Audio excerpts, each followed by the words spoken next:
今天天气不错，又来到了望乡省的老家这边。这段时间望乡市那边新冠病毒传播的比较厉害，每天都是几百，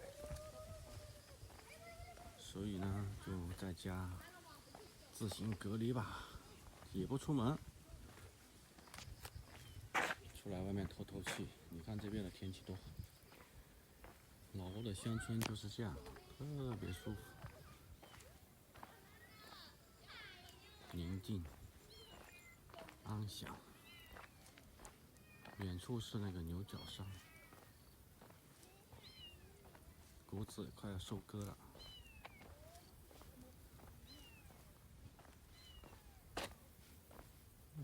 又有小猫在叫，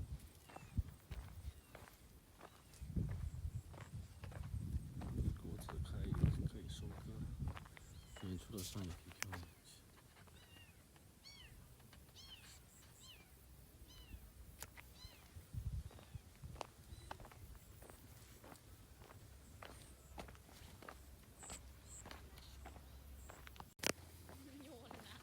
这地里面种了一些谷子，这应该是旱谷，但还没长，这还种着玩呢。先做饭，做饭吃再说，等下去钓鱼。ทางนี่สมควันนำมาทางนี่เขาชี้ย่างมาทางนี่สมควันนำนี่ก็เป็นแนวน้ำไม่กี่ขาก้นมีแอมบอล บัว ผู้ใดขี้ขาก้นแล้วก็ควงก็ไปห้าคนนั้น เดี๋ยวคน เกิบลูกไม่กอด บ่ได้หัวซื้อ ให้เราใช้เกิบแบบซี ต้องมาแต่ว่ากับแบบว่าต้องเคี่ยวล้างก่อนจากนั้นมันจิเหม็นเกือบพอเกือบเหม็นแล้วนะแม่เอิญว่าเกือบหนักเอาไป ได้แล้วแม่ลูก อ้าว แห้งละ อันน้อยเห็นให้เขาเป็นรอยกระทงแล้ววันเนี้ย อุ้ยน้อยพอลูกอู้ตัวนี้สิตัวนี้แหละลูกน้ำแต่ว่ามันน้อยน่ะ อ้าว 今天天气不错， มันยักน้อยน่ะลูก 天气好好，蓝色的天空。 ที่ท่านบอกว่าติดตั้งนานไม่ได้เลยเอาเถอะ 远处是那个 มัน 牛 อ 角 ร่อย 山， นะ น้องหางเขาชอบเลย ได้แล้วจ้ะ น้อย น้อยเลยเหรอไปอาจารย์สอนเอง 让他们钓鱼，这个鱼太好钓了， ไปสุดขอบฟ้าไปลูก โดย 一下钩就咬了，哦，哎呦，暖， โตฮอกกระจิ้งเหลงแชะถ่ายหูกนะ น้อยมี เอ้ามันน้อยอ่ะ น้อย โอ้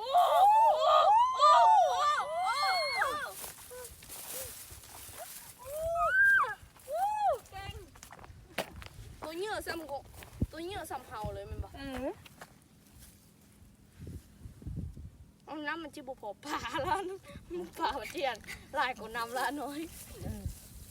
ว่าเอาทิ้งไปเอาน้ำ จะกลายเป็น 好 ทะเล 哟， ป้า 应该呢。 นิ้วได้แห้งใหญ่กว่านี้อีก มันคือไปใต้ทางนั้นมันโอ้มันเดียวจริง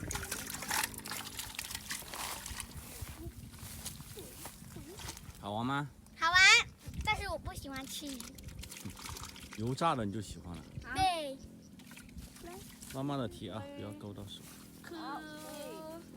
เป็นยังไงเนี่ยคือมีค่า รู้จัก อาจารย์ซื้อแค่ จากกลายเป็นน้อยแล้วเริ่มน้อยแล้วนุ่มน้อยแล้วบุได้ 嗯，有了， ถ้ามันจุกเดียว 小。 โอ้ไม่หรอ มา โอ้ย น้อยน่ะ ลูกวางคันเบ็ดแล้วนุ่งเสื้อดีๆก็รู้ 哦， วางคันเบ็ด 这条也大。 ดีๆใส่ซีดดี โดย ๆก็แต่บ่ โท มา ษ สี โทษ น้ำ โท ที่ ษ บอก โทษ แล้ว โทษ แม่นบอกว่ายังบ่แม่น 那洗巧了，金细发，哦发经理了。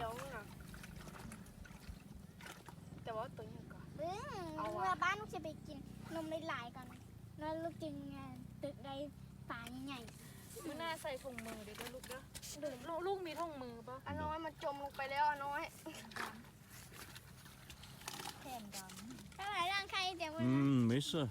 หน้าดำแล้วเนี่ยควานฟ้าหน้าดำก็แม่นละบอก ข้าไม่ต้อง ไม่เคยเบิ่งอ่ะ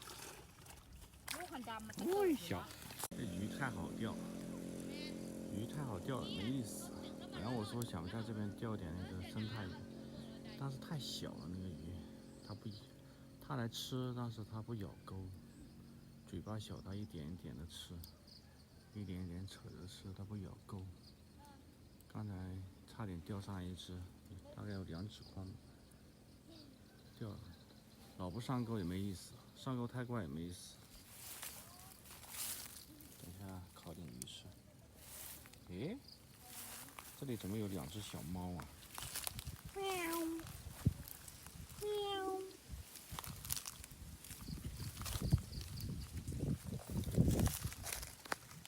小猫，刚刚可以走这个。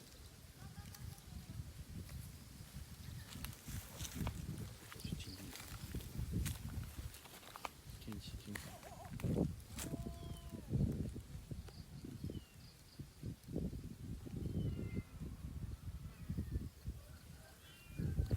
小猫叫。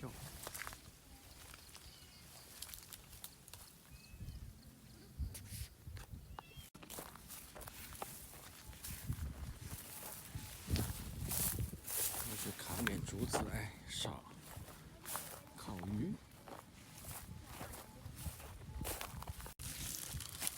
烤鱼，冰白。 ทานกินไหมเก่งเนาะ แม่ คนป่าเก่งคนป่า 钓这么多，冰粑，哎呀，搞个小烧烤架，เอาจานนั้นเอาเนี่ยก่อนซีอิ๊ว เอาซะอิ๋วนั่นแหละขอตัว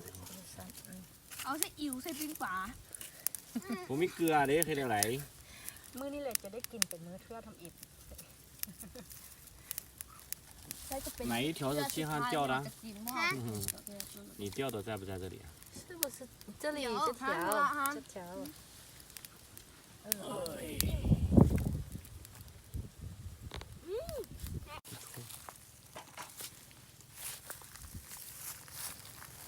烤鱼，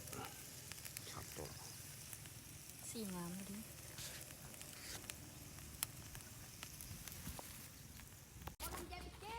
换个池塘来钓。 กะโลมาไม่กินบอลลูนอุ้ยนึกว่ามันจะกินบอลลูนกบกินบ่กบ อันนั้นไม่หยัง กบอันนี้เหรอเต็ง 重新一个鱼塘，再来试试。 น้ำมิ้วนะ ก็เหลือห้องนั้นเนาะ เหลือเท่านี้เดี๋ยว 哎，闷热。嗯，我说这没事干，那边有个吊床。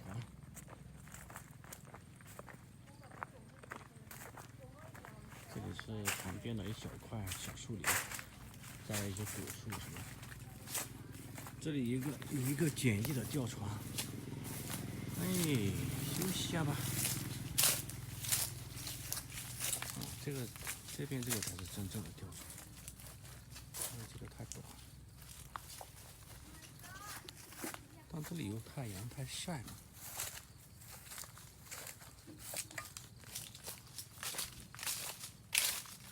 这个东西干嘛？能扛着吃。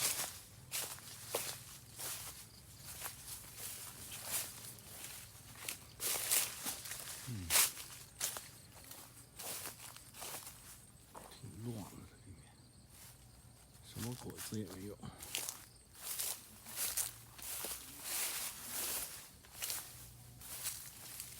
毛草棚，这是什么树啊？这是刺。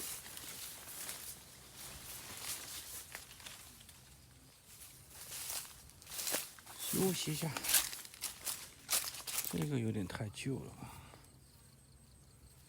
还是